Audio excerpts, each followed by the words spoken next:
This is the Enchantress, guys, and I have to say that I'm overwhelmed. I've just spent, I have to say, about 6 to 7 hours of investigation and research. This whole transgender thing has just touched the depths of my soul. And from the onset, when looking at this and seeing that there were actually infants that were being affected with this change, and for those little ones, I've always had the deepest compassion for. And I want to start by saying that my heart goes out to those little ones who don't have a choice in the matter, that these decisions are made in reference to their gender, and these decisions are made, they're almost just about permanent. And so my heart goes out for them. Wow. All I can say is, if you're interested in this, there are two names that you need to look up, and one is John Money, and the other is Dr. Norman Spack. If you have been, this transgender thing has been your focus, and it is because you care, not because you want to expose anyone, I would say look up those two males first and do some research. You can thank me later. But from all this, my focus now is going to be on those infants and children that are actually affirmed as far as viewing themselves as being in the wrong body, or those infants that are mutilated or castrated as, infants. I have been theorizing some things about what I think has taken place, why we are seeing such a large number of individuals in the public eye that appear to have had their genders altered. And at first I was looking from the perspective of me being deceived. But now I'm just grasping that these people that I'm viewing from ages 40 and under just may have not had a say-so in this. And that would lead to why so many entertainers and celebrities struggle, and have these issues. And it could be because they are having issues dealing with the fact that someone else other than themselves made a decision about, changing their gender before they were even able to decide for themselves. And so as a result, because there have been a lot of suicides with these individuals, I see now that they're adapting these ways where you affirm a child as young as 3 and they get psychological counseling. So this would be something, I guess, a greater conditioning or grooming process.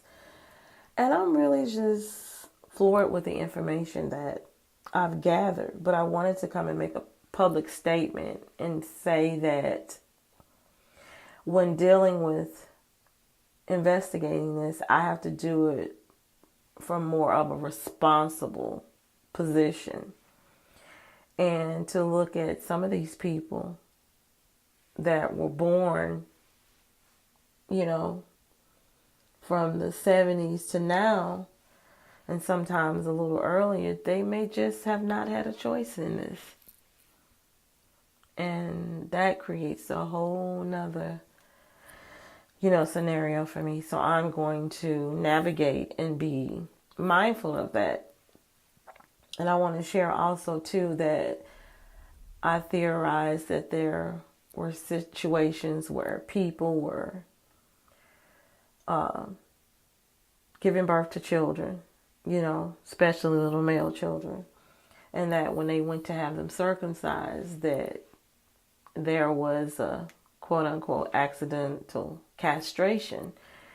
And that after this was done, that these parents were offered the option to have this child's gonads be removed and to take that remaining shaft of the penis and turn it into a clitoris and create a vagina in an infant child.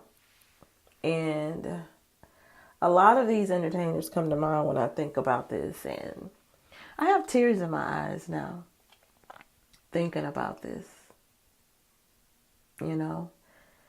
There's a situation that I'm aware of. It's not a personal friend of mine, but it is an extension of someone who is a family member. And about 10 years ago, she had a son, and she's a beautiful, physically beautiful, young lady. And when she had her son, he carried a lot of her features as an infant. And when they took him in to circumcise him, they castrated him. Now, this was 10 years ago. And I remember when I was told of this story, I just, felt for her. And, after that, I could see that, it affected her. And she adapted these more holistic ways of living. And I think this incident just caused her to internalize deeper. And as a result, she began to change some of her habits, And when I see him, I don't look at him as a victim. But I do often wonder how he's faring.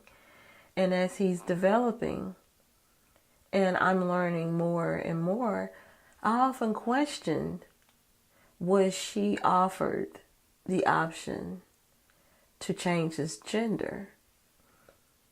And knowing her, I know if she was offered it, it's obvious that he's still a male, but I don't see her saying, okay, based on the type of soul that she has. So I'm a little sad right now. I'm sad for the children. It's one thing for an adult to associate and say, I'm in the wrong body. And you as an adult choose to be mutilated so that you can physically mimic that which you say that you are on the inside. That's your business. But children, making these decisions for children. And I don't think I've shared this, but I met a young man who I assume was homosexual. And he was really drawn to me, And that was kind of unusual because of my energy. Typically, flamboyant homosexual men do not gravitate toward me. They seem to be agitated by my existence. So I took this as an opportunity to grow and not change my personal preferences and my personal belief systems to accommodate and acclimate to him, but to give me an opportunity to grow, to become tolerable, to be given an opportunity to connect with someone and have a healthy, functioning, platonic relationship with someone who's totally different than myself. And so with that being basis of any relationship is a foundation for something successful to happen, because it is easier to associate and create bonds with people who resemble you or act like you. But when you establish relationships and respect, mutual respect with someone who's, you know, not like yourself, and to a vast degree, it allows for an opportunity for you to grow.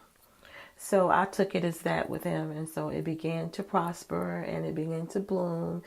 And he began to share with me his troubles and his struggles throughout his life, those emotional and mental and psychological issues that he had, and that he was on medication as far back as he could remember. And he found out that he was fostered to a parent and a pastor and his wife. And because of him born intersex with full gonads and a penis and a vagina and ovaries, that they were forced to make a decision on the gender. And I guess because the pastor was religious and he was male, he couldn't fathom cutting and castrating him. So he decided to just sew up the womb, and that's what they did. So when this individual began to hit puberty, it started having a lot of medical issues, and it was going to the doctor more often. And he shared that whenever he went, that they would put the stethoscope on his lower abdomen. So this time when he went, he was about 16. And he slapped the doctor's hand away and said, "Don't do that." And he shared that all of his friends his age who were male, some athletes that went to the doctor on a regular basis for checkups, never had that done. And he wanted them to explain to him why it was being done to him. And it had always been done to him. And because of his, relentlessness and his desire to have questions answered, he was given his file, and he found out that he was intersex, that he had full ovaries and he had those gonads, he had testes, but he didn't have testicles because they hadn't descended, because the vagina was there. And that the reason he was having issues is because he was starting to ovulate, and his body was trying to have a menstrual cycle, but the medication needed to be altered. And he tried to kill himself. And so I never forgot that. And this was in 2010, almost 10 years ago. And now we fast forward to now. It's like there are far more intersexed individuals and beings walking this earth that I could ever imagine. And you cannot convince me that this is a result of a freak of nature. Then that means that nature has a faultiness to it. So I would have to say that it is either induced, stimulated, or just, I don't know. I have to do more research, but this thing is real. And I would love to interview adults who are transgendered, just so I can have a greater understanding, so that I won't be overzealous in my attempts to understand, that I can take personal testimonies and accounts and level out this massive curiosity and interest that I have in knowing something in my spirit and my existence that just wants me to know. And I believe that because of my existence of kindness, I would be a perfect candidate to investigate this more. And because of this information, and because of this aspect with children involved, this will be my focus now. What about the child that is transgendered?